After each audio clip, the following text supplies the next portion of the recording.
Hello everyone, this is Adrian Menezes from Mumbai, India. Good morning and welcome to Pathways of Hope.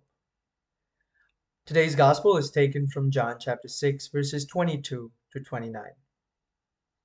On the next day, the crowd that remained on the other side of the sea saw that there had been only one boat there and that Jesus had not entered the boat with his disciples, but that the disciples had gone away alone.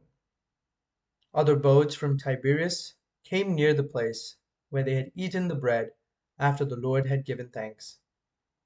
So when the crowd saw that Jesus was not there, nor his disciples, they themselves got into the boats and went to Capernaum, seeking Jesus. When they found him on the other side of the sea, they said to him, "Rabbi, when did you come here?" Jesus answered them, "Truly, truly, I say to you, you are seeking me not because you saw signs, but because you ate your fill of the loaves.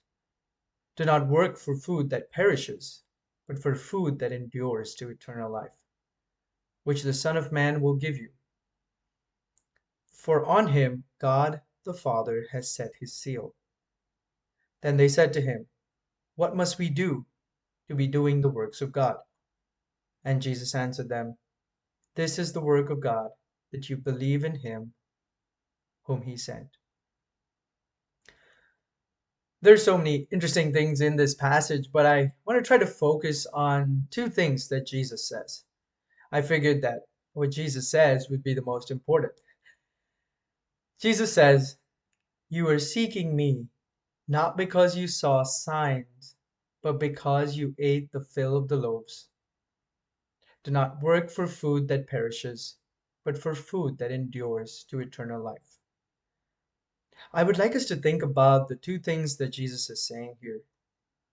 One is, he says, "You seek me, and that is good, but your motivations are not good. You seek me for your own profit, for your own comfort. You seek me selfishly, and maybe even for worldly or earthly gain." This leads to the second point that he makes.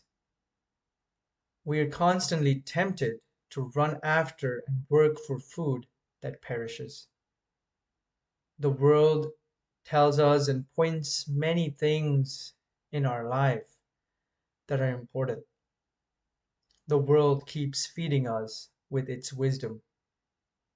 But St. Paul says in 1 Corinthians 3, "For the wisdom of this world is folly with God, is foolishness with God." Jesus tells us to not run after the things of this world, because it is foolish and it will perish, but to work for food that endures to eternal life. Jesus goes on to say that the Son of Man will give us this bread. The bread that Jesus promises to give will endure to eternal life. Just like he said in John chapter 4 to the Samaritan woman at the well, "The water that I will give you will become a spring of water welling up to eternal life."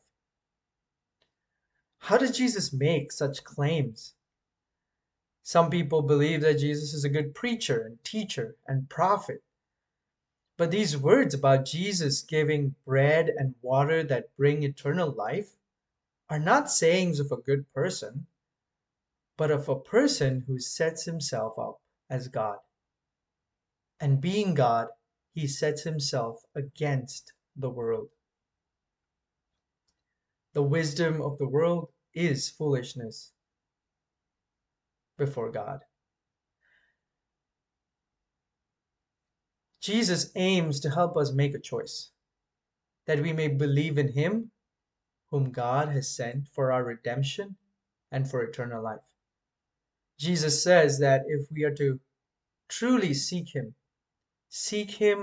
with the right heart, with the right motivation, seek him for his good, seek him for eternal life, seek him for bread and water that endures to eternal life. And when we find him as we seek him, may we believe in him. The Gospel of John brings us face to face with our realities and challenges those realities with the truth and the light of God. Jesus is the bread of life. Jesus is the light. This world cannot satisfy us. It never has and it never will. It will leave us longing. Jesus invites us to believe in him, who is the true bread of life that will satisfy us. If you've been blessed by this reflection, please share it with your friends and family, and God bless you all.